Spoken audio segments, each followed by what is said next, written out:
They told me my blood pressure was dropping fast.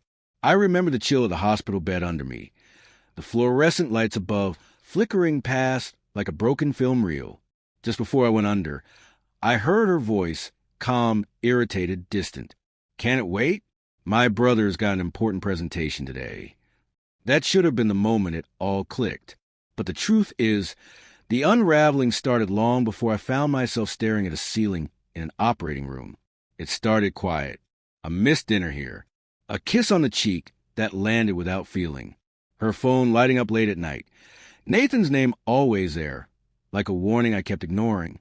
I worked brutal hours, 12, sometimes 14 a day, at a job that chewed up my time and left me drained. I came home with ink under my nails, sweat in my collar, and barely enough left in me to speak. But I kept going. For us. For her. Meanwhile, Nathan drifted through life on our dime. One failed idea after another, always pitched at our kitchen table, always accompanied by my scotch. He was a guest who never left, a bird in disguise as family. When I paid the deposit on his so-called office space, she smiled and said, "Asterisk, you're such a good man." Asterisk, I should have known then. That's what people say when they expect you to stay quiet and compliant. The doctors told me if I'd arrived an hour later, I wouldn't have made it. My appendix had ruptured. The infection had spread fast. Emergency surgery. No time to wait. No time to call anyone. She didn't show up that day. Or the next. The nurses asked if I had anyone to call. I gave them her number. They tried. She said she was dealing with something urgent. Nathan's investor pitch. When she finally arrived, it was day 3. Perfect hair, perfect face. Heels echoing down the hall like accusations. Nathan was behind her, grinning like he'd won something.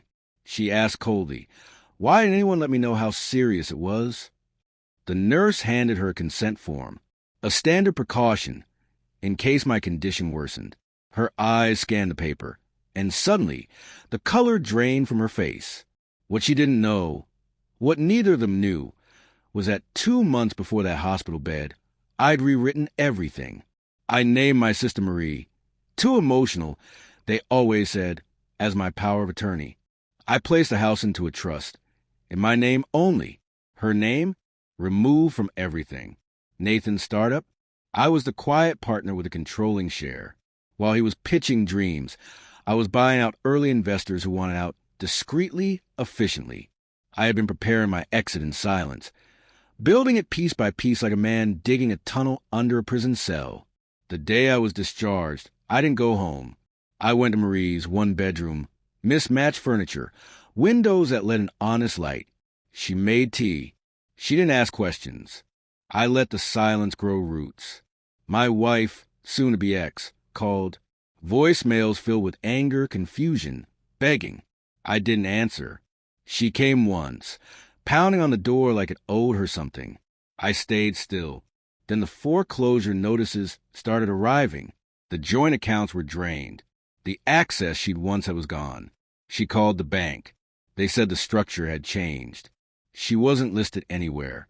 As for Nathan, his company got hit with financial audit, triggered by a quiet tip. Misused funds. Personal expenses disguised as business ones. Flights. Dinners. Hotel stays. They followed the trail, and it led straight to him. He called. I didn't pick up. Weeks later, both of them showed up at my office.